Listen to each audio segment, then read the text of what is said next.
What's going on, everybody? It is your boy Don. We are back again with another video. I know I've been absent for like almost 2 weeks or so. I just haven't been feeling good, and I've just been very busy. Sometimes you gotta put the videos on hold to make sure you can get everything together. But that being said, we are back, and wow, what a game one it was! When I tell you, there's at least three key plays that cost LeBron and Cleveland this game. You know, it's crazy because Cleveland could have stolen this one away from home, and honestly, they should have won this game. There's no reason for Cleveland to lose. Okay, apart from J.R. Smith, George Hill, and the referees, three times, three big calls that definitely were missed. LeBron, I believe he scored 51 in a losing effort, which is insane when you think about it. It's really insane. He went 51, 8 and 8. Next highest to LeBron was actually Kevin Love with 21. Imagine that. So most of the game it was back and forth. There were some stretches that the Warriors were up 12, and then the Cavaliers went up 8. Um, the way I see these finals, if Cleveland's gonna have a chance, um, you must do the basic things correctly. I'm just gonna jump right into it because the foul call, I can talk about that later on the referee's part. But for J.R. Smith to make that mistake at this level, it's unacceptable really, because at the time they were actually shooting free throws. George hit, which he missed the second one, and I can get into that too, which is more forgivable and understandable than what J.R. Smith did.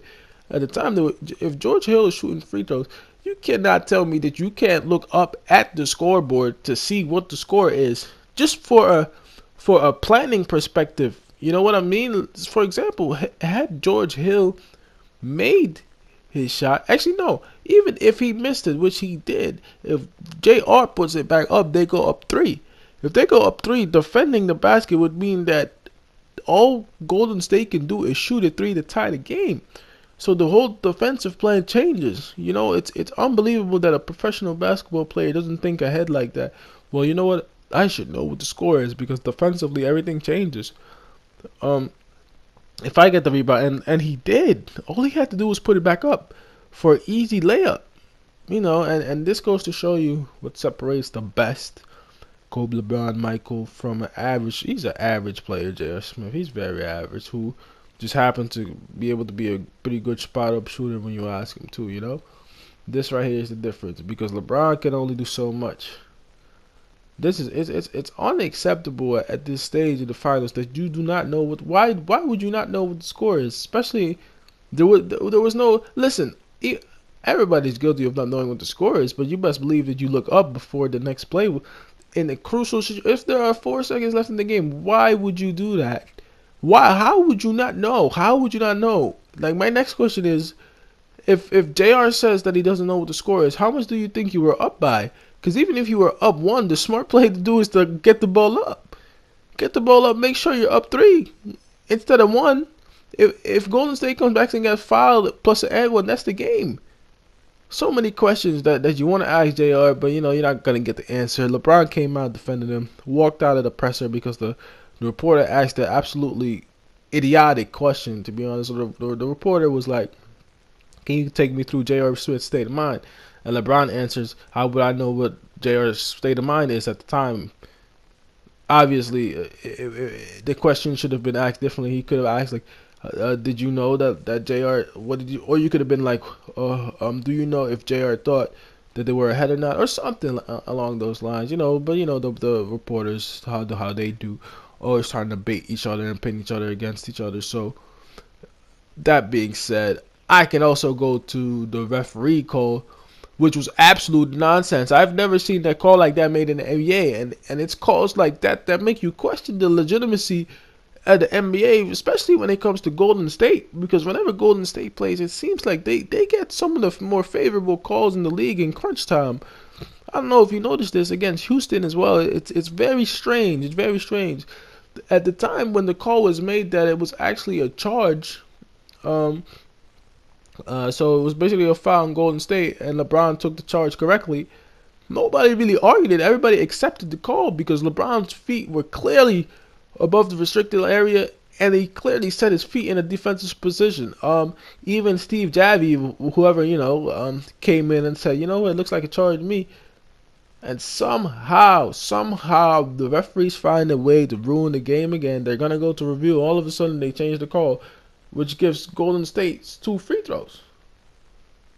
Ridiculous, ridiculous. Actually, it was either given 2 free throws or no, it was actually overturned. And as a result, Golden State came back and scored 2, which tied it again.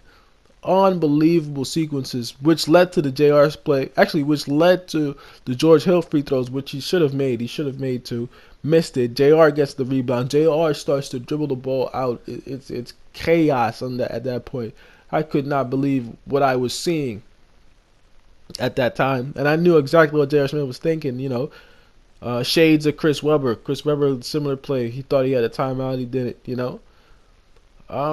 When you come out of sets, so dead balls, so timeout. If you're coming out of a huddle, if you're coming out of a break in the play, you must know what's going on. There's no excuse for that because this game, you lost the potential game 1, which could have set the tone of the whole series. I think they'll probably win game 2. Cleveland. Don't bet your money on it, but I think Cleveland will come out and win game 2. Because it's unacceptable for the game to end this way. And NBA needs to start investigating these referees, man. Because I feel like it's absolute nonsense what they're talking about now. Oh, well, they rate the referees completely after every game. I think this is absolutely not true. What should have happened here is they should really either fix the rules that you cannot review it and then play on. Or you can review it, but you should be able to challenge the review from a coaching standpoint if you feel like that the call is being incorrectly made, because nobody really complained about there being a charge. Most people started complaining, not believing that it was actually a foul on LeBron. That goes to show you how wrong the referees were already. In that sense, nobody really argued it when LeBron came and took the charge. You know what I mean? So that alone didn't make sense to me. You just don't know sometimes the NBA. Are there things going on here? Why would you make that call? Because that call changed the whole game.